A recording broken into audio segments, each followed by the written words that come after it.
আমার সকল ইউটিউব ফ্রেন্ডসদের জানাই নতুন বছরের অনেক অনেক শুভেচ্ছা এবং ভালোবাসা।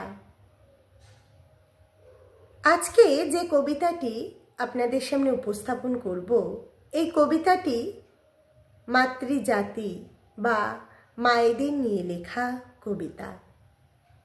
আমরা প্রত্যেকেই জানি যে পরিবারে মা এবং বাবা দুইজনের ভূমিকা কতটা গুরুত্বপূর্ণ একটি সুস্থ সাংগঠনিক পরিবার গড়ে তোলার ক্ষেত্রে, এবং সেক্ষেত্রে মায়ের ভূমিকা কিন্তু খুবই গুরুত্বপূর্ণ পরিবারে।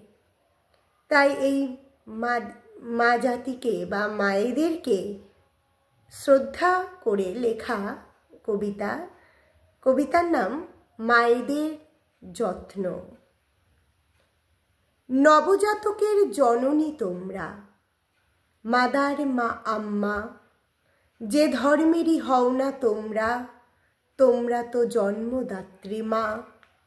তোমাদের ছায়ায়, তোমাদের স্নেহের মায়ায় বড় হয়ে ওঠে সন্তান সন্ততি। সবার আগে প্রয়োজন মায়েদের যত্নাদি। সুস্থ থাকো, ভালো রাখো নিজেদের শরীর, পুষ্টিযুক্ত খাদ্য করলে গ্রহণ, ভবিষ্যৎ সন্তান হবে সবল। অপুষ্টিতে যাতে মৃত্যু না হয় কোনো মা শিশুর প্রাণ, সবার পূর্বে তাই প্রয়োজন রাখা খেয়াল মায়েদের। পরিবারে তবে আসবে সুখ, হাসিতে ফুটবে শিশুর মুখ। মা পেলে যত্ন সবার আগে, সুস্থ মেধাবী সন্তানের জন্ম হবে তবে। সুখী পরিবার উঠবে গড়ে, সচেতন সমাজ স্বাস্থ্যকর সমাজে বাঁধবে সকলে বুক। ধন্যবাদ সকলকে। সত্যি আমরা দেখি যে আজও অনেক পরিবার আছে যেখানে মারা দিনের পর দিন তারা সন্তান এবং তার পরিবারের সকলের জন্য নীরবে নিভৃতে কাজ করে যায়, কিন্তু তারা নিজেদের প্রতি কোনো যত্ন নিতে পারে না।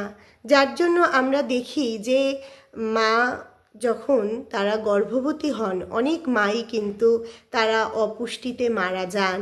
এবং শুধু তাই না, মায়েদের যত্নের ঠিকঠাক না হওয়ার কারণে তাদের যে একটা বয়স আসে, সেই বয়সে তারা কিন্তু বিভিন্ন অপুষ্টিজনিত রোগগুলোতে ভোগে এবং দুরারোগ্যে তারা আক্রান্ত হন। যার ফলে পরিবার কিন্তু সেই পরিবার যতই তিনি একটা সময় আগলে রাখুক না কেন, যদি নিজে যত্ন না নেন তাহলে সেই পরিবার কিন্তু তখন খুবই বিপর্যস্ত হয় এবং পরিবারের যে হাসি সেটা আর থাকে না।